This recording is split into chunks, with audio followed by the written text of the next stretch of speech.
Fala, fiel! Bem-vindos a mais um vídeo do canal Timão na Teoria. Meu nome é Diego Parente e hoje eu estou aqui para falar com vocês sobre notícias do mercado.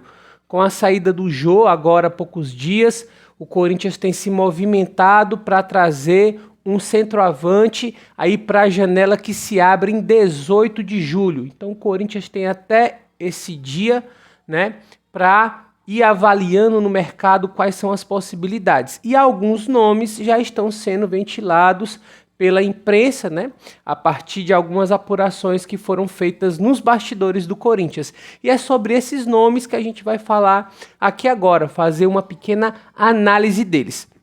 Mas antes disso, eu gostaria de pedir para vocês curtirem esse vídeo, para vocês se inscreverem no nosso canal, ativarem as notificações, comentarem aí também. Eu vou emitir aqui uma série de opiniões e aí você diga se concorda comigo, se não concorda, o que é que você acha, certo? E também queria pedir para você compartilhar esse vídeo com outros corintianos e outras corintianas aí que você conheça, certo? Então, pessoal, tá no ar mais um vídeo do Timão na Teoria. Pessoal, o nome mais antigo dessa lista que voltou a ser cogitado agora recentemente é o nome do Cavani, né? O Cavani rescindiu, não, na verdade o contrato do Cavani com o Manchester United já acabou. Ele resolveu não renovar o contrato e está livre no mercado. E aí tem uma série de clubes interessados e ele já afirmou em alguns momentos que tem vontade de retornar ao Brasil, né? Ou retornar à América do Sul, me desculpem. Então, clubes do Brasil, clubes da Argentina são os maiores clubes do continente e são os destinos mais prováveis de um jogador que quer voltar ali para a sua casa ou para pelo menos perto da sua casa, né? Lembrando que o Cavani é uruguaio, né? E estar na Europa é muito mais distante do que estar em São Paulo, no Rio de Janeiro ou em Buenos Aires em relação ao Uruguai, né? Então, existe esse desejo do Cavani, certo? Porém, a situação não é muito favorável. O Corinthians já fez uma sondagem a ele anteriormente e se assustou com os valores. O Cavani é um jogador de muito renome na Europa, como vocês sabem. Jogou em grandes times, mais recentemente jogou no Paris Saint-Germain e no Manchester. Em relação ao Paris Saint-Germain, ele é simplesmente o maior artilheiro da história do Paris Saint-Germain. Então é um cara que tem muito lastro na Europa, muita experiência e muita capacidade. Ou seja, o cara não quer ganhar qualquer coisa, né? Ele vai fazer provavelmente aí um dos últimos contratos na carreira dele, já que ele tem aí 35 anos, e ele provavelmente vai querer ganhar uma grana, né? Que, enfim, dê a ele uma boa condição de aposentadoria daqui a alguns anos. Então, trazer o Cavani implica fazer um grande investimento, né? Por outro lado, como é um jogador que está livre no mercado, não haveria necessidade aí de você comprar o passe do atleta, né? De pagar a multa rescisória. Então, essa seria uma possibilidade, mas de qualquer forma, o salário que o Cavani receberia, mais as luvas, né? Que é aquela premiação que o clube paga na assinatura do contrato, seriam enormes, né? Outra possibilidade que foi ventilada há poucos dias foi a do Suárez, né? Outro uruguaio, o Suárez, que estava no Atlético de Madrid e não vai renovar. É outro jogador que também está livre no mercado. E em relação a contrato e a grana, tem uma condição muito parecida com a do Cavani, certo? Então está livre no mercado, não precisa pagar multa rescisória, mas provavelmente vai pedir um salário bastante alto. Um jornal espanhol noticiou que 11 clubes, por enquanto, procuraram o Suárez, entre eles o Corinthians, né? Mas a título de sondagem, o Corinthians não fez ainda uma proposta oficial pelo Cavani, mas fez uma sondagem para saber, né, o quanto ele pretende ganhar, por quanto tempo ele quer assinar um contrato e tudo mais, né? Então o Corinthians fez uma conversa inicial aí para ter maiores informações sobre eles, certo? Pessoal, vou falar um pouco agora desses dois jogadores, né? É sempre complicado você pensar num jogador como esse. São jogadores extremamente consagrados, mas são jogadores que já têm muita experiência, né? Já são jogadores que têm idade bastante avançada.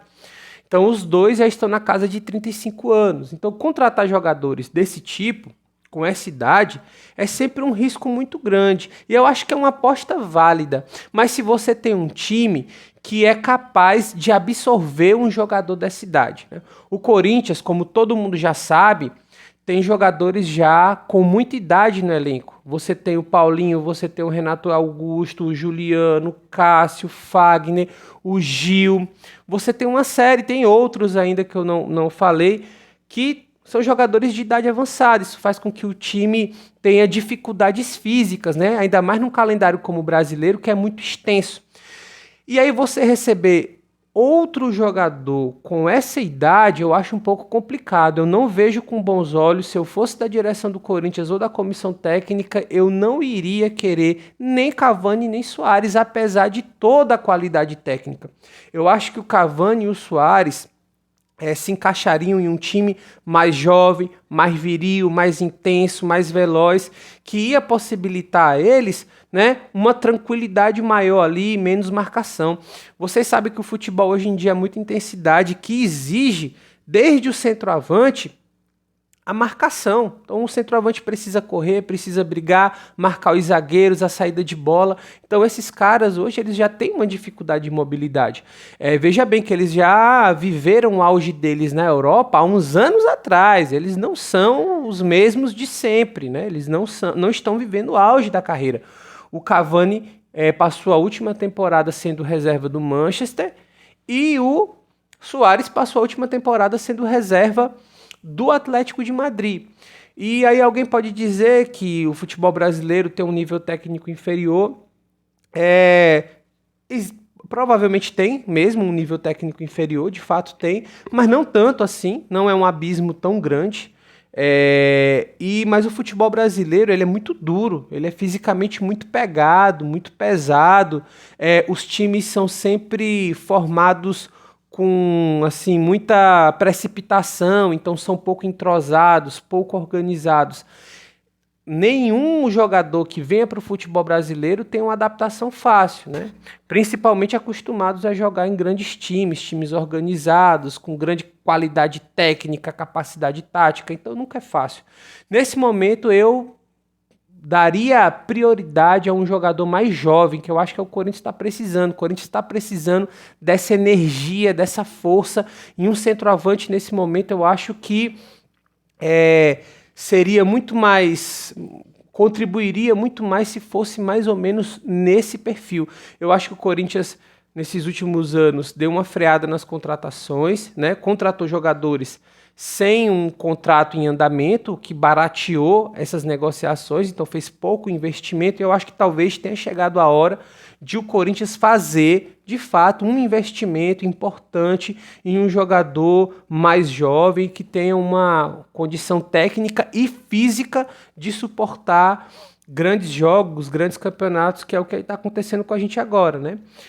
Agora sim, pessoal, isso vai depender muito também se o Corinthians vai passar ou não para as próximas fases da Libertadores e da Copa do Brasil. Como eu falei para vocês, novos jogadores só podem ser inscritos a partir do dia 18 de julho e o Corinthians vai ter, antes dessa data, duas decisões. Então, se o Corinthians passar de fase nas duas competições, vai receber uma premiação e vai provavelmente ter um alívio financeiro maior para fazer uma contratação de maior impacto.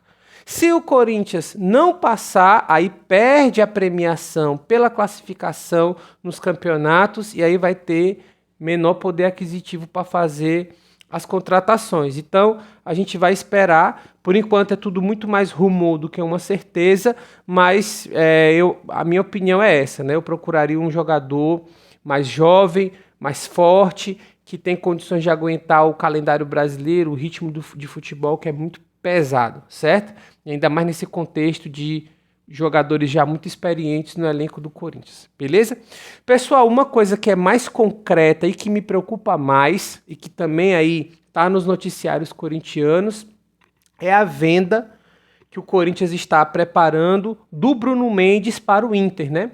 O Bruno Mendes está emprestado ao Inter desde o ano passado, é jogador do Corinthians, mas o Inter quer ficar com ele. O Bruno Mendes foi comprado há alguns anos do Uruguai, muito jovem, do futebol uruguaio.